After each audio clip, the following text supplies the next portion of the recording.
My dear student, আমি তোমাদের Abdullah sir. আজকে ত্রিকোণমিতি বোঝাবো 10ম শ্রেণীর 23 নম্বর অধ্যায়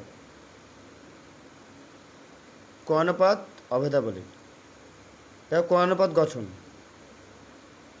আমরা যে কোনো সমকোণী ত্রিভুজের 3 বাহু অর্থাৎ লম্ব, উচ্চতা, ভূমি ও অতিভুজের সাহায্যে কোণানুপাত গঠন করব। সমকোণী ত্রিভুজের 3টি বাহুর মধ্যে 2টি বাহু নিয়ে অর্থাৎ 2টি বাহুর অনুপাতই ত্রিকোণমিতির কোণানুপাত প্রকাশ করবে। দেখা একটা ছবি এঁকেছি, যে ছবিটাতে এবিসি একটা সমকোণী ত্রিভুজ, যে সমকোণী ত্রিভুজে ভূমি এবি, অতিভুজ বিসি এবং কোণে 90 ডিগ্রি, এসি লম্ব। এই সমকোণী ত্রিভুজের 3 বাহুর মধ্যে একটা সম্পর্ক আছে। সেই সম্পর্কটা অতিভুজ স্কয়ার সমান লম্ব স্কয়ার প্লাস ভূমি স্কয়ার।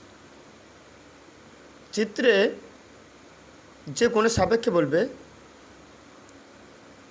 সেই কোণের বিপরীত বাহু সবসময় লম্ব হবে, এটা যেন মনে থাকে। এবার আমরা কোণানুপাত গঠন করব। দেখো, সাইন থিটা কোনো সমকোণী ত্রিভুজের লম্ব এবং অতিভুজের অনুপাতই সাইন থিটাকে নির্দেশ করবে। এবং এই সাইন থিটাকে মনে রাখা একটা সোজা পদ্ধতি আমি বলে দিচ্ছি। দেখো, তোমাদের অনেক সোজাভাবে মনে রাখতে পারবে।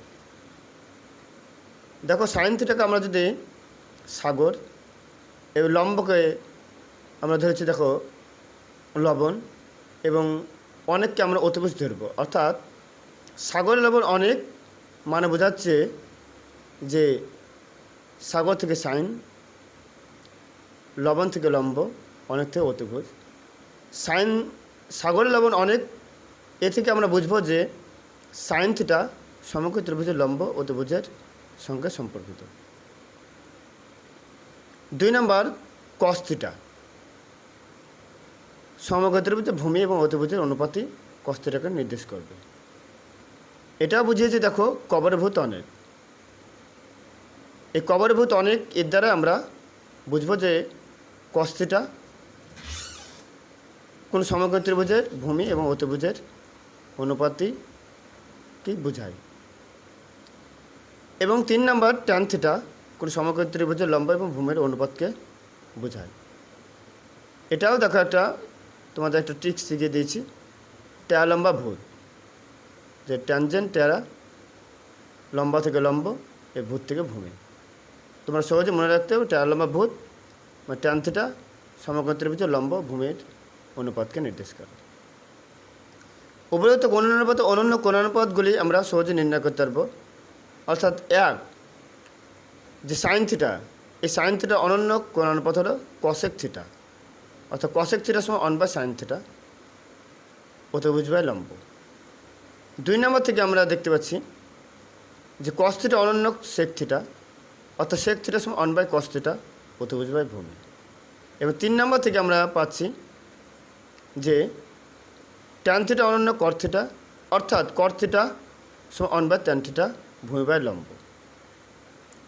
কোনো কোণানুপাত এবং সেই কোণানুপাত অনন্যকের গুণফল সর্বদা 1 হবে। আমরা সমকোণী ত্রিভুজের যে বিভিন্ন লম্ব, ভূমি এবং অতিভুজের মান আমরা মুখস্থ করে রাখবো, তাহলে আমাদের অনেক সুবিধা হবে। যেমন একটা উদাহরণ দিয়ে বলছি তোমাদেরকে, কোনো একটা সমকোণী ত্রিভুজের ভূমি যদি 15 হয় এবং লম্ব যদি 20 হয়, তাহলে সেই সমকোণী ত্রিভুজের অতিভুজ হবে 25। এছাড়া কোনো সমকোণী ত্রিভুজের লম্ব যদি 17 হয় এবং কোনো সমকোণী ত্রিভুজের লম্ব 17 এবং ভূমি 15 এবং উচ্চতা 8 হবে। তার এইভাবে তোমরা সহজেই মনে রাখতে পারবে। এবং আমার চ্যানেলটা তোমরা বেশি বেশি শেয়ার, কমেন্ট এবং সাবস্ক্রাইব করবে এবং পাশে থাকবে।